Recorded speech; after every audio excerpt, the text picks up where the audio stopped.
जय माई की प्यारे मित्रों, आज हम बात करेंगे हमारी कुंडली के सबसे महत्वपूर्ण ग्रह के बारे में, जिनके बिना हमें किसी भी प्रकार का राजयोग प्राप्त नहीं होता है।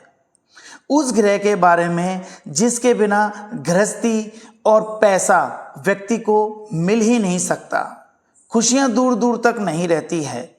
आइए बात करते हैं देवगुरु बृहस्पति के बारे में, जो 4 सितंबर को शाम को 7:40 पर वक्री हो रहे हैं।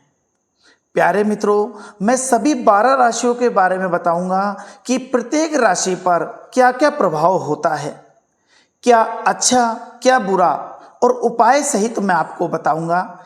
इससे पहले यदि आपने चैनल को सब्सक्राइब नहीं किया है तो सब्सक्राइब अवश्य करें और शेयर का बटन जरूर दबाएं, जिससे कि अधिक से अधिक लोगों तक आपके द्वारा मेरी यह ऊर्जा पहुंचे और आप पर भी प्रभु कृपा हो और आप भी लाभ प्राप्त करें।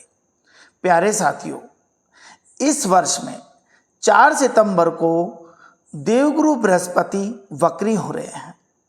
देवगुरु बृहस्पति मेष राशि में वक्री हो रहे हैं और मेष राशि में ही राहु के साथ गुरु चांडाल योग पिछले कई महीनों से बना भी रहे हैं।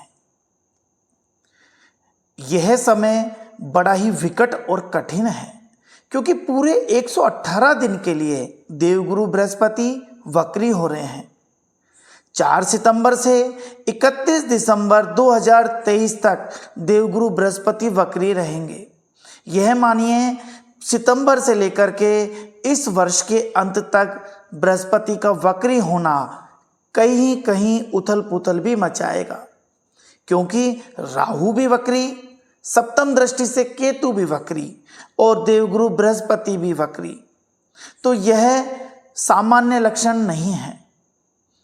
वैसे बृहस्पति की 2 राशियां होती हैं, धनु राशि और मीन राशि, और 3 नक्षत्र होते हैं, पुनर्वसु, विशाखा और पूर्वा भाद्रपद। तो जिनकी भी कुंडली में ये 3 नक्षत्र और दोनों राशियां वाले हैं और जिनकी कुंडली में गुरु चांडाल योग है, वो इस समय सबसे ज़्यादा प्रभावित होंगे। गुरु के वक्री होते ही दोनों राशियों पर, तीनों नक्षत्रों पर और जिन जिन पर शनि देव का भी अति प्रभाव है, क्योंकि शनि देव भी इस समय वक्री हो रहे हैं, तो वो लोग बड़े संभल कर चले। मैं वीडियो को ज़्यादा खींचूंगा नहीं, मैं महत्वपूर्ण बातें बताऊंगा, क्योंकि बृहस्पति विद्या और बुद्धि के स्वामी ग्रह माने जाते हैं। देवगुरु बृहस्पति ग्रह से संबंधित लोग स्वर्ण के व्यवसाय, अध्यापन, अध्यात्म, राजनीतिक प्रबंधन, चिकित्सा, इंजीनियरिंग, कूटनीतिक सलाहकार, राजदूत इत्यादि आदि क्षेत्रों में सफलता प्राप्त करते हैं। देवगुरु बृहस्पति के शुभ स्थान या शुभ प्रभाव में होने से उन्हें सामाजिक मान सम्मान और ऊंचे पद प्रतिष्ठा मिलती है, परंतु यही गुरुदेव जब वक्री हो जाते हैं तो शुभ और अशुभ फल देने के स्वभाव में बहुत ज़्यादा अंतर आ जाता है। वक्री होने की स्थिति में गुरुदेव कई बार शुभ या अशुभ फल देने में भी देरी करते हैं।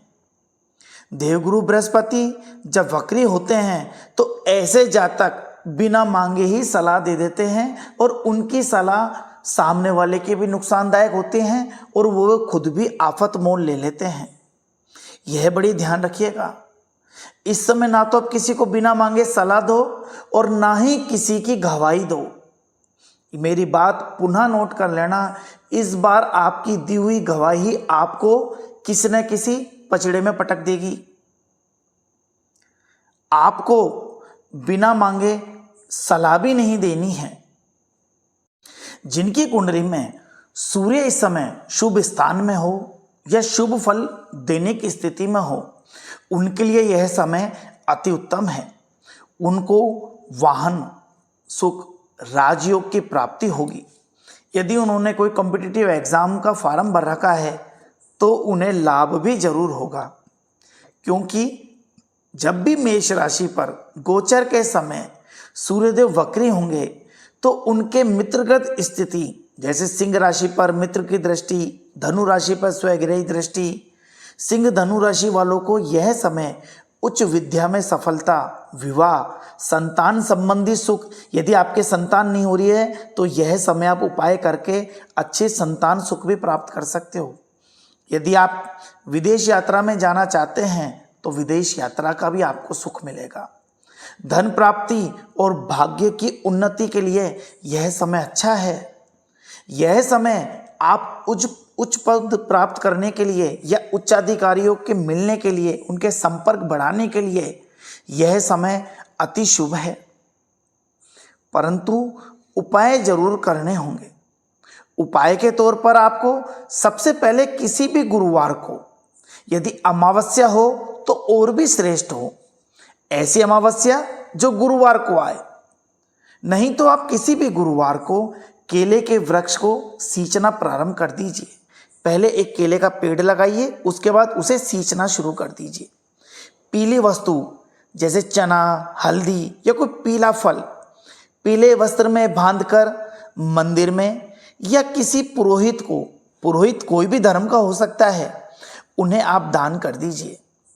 गुरु ग्रह का अशुभ फल दूर करने के लिए या गुरु से संबंधित शुभ फल प्राप्त करने के लिए आपको भोजपत्र पर गुरु यंत्र का निर्माण करना है और इसे अपनी पूजा स्थल पर प्राण प्रतिष्ठा करके आप रखिएगा। आप देखेंगे आपके जीवन में गुरु जनित सभी दोषों का निवारण हो जाएगा। आप यदि ये सब नहीं कर सकते हैं तो आप रोजाना केसर का तिलक लगा करके ओम ग्राम ग्रीम ग्रोम सहा गुरुवे नमः की कम से कम 5 माला कीजिएगा। आपको यदि अति उत्तम संतान चाहिए तो संतान गोपाल स्तोत्र का पाठ करना प्रारंभ कर दीजिए। यदि आपका व्यापार नहीं चल रहा हो तो विष्णु सहस्त्र नाम का पाठ करना शुरू कर दीजिए। यह समय 5 राज्यों में चुनाव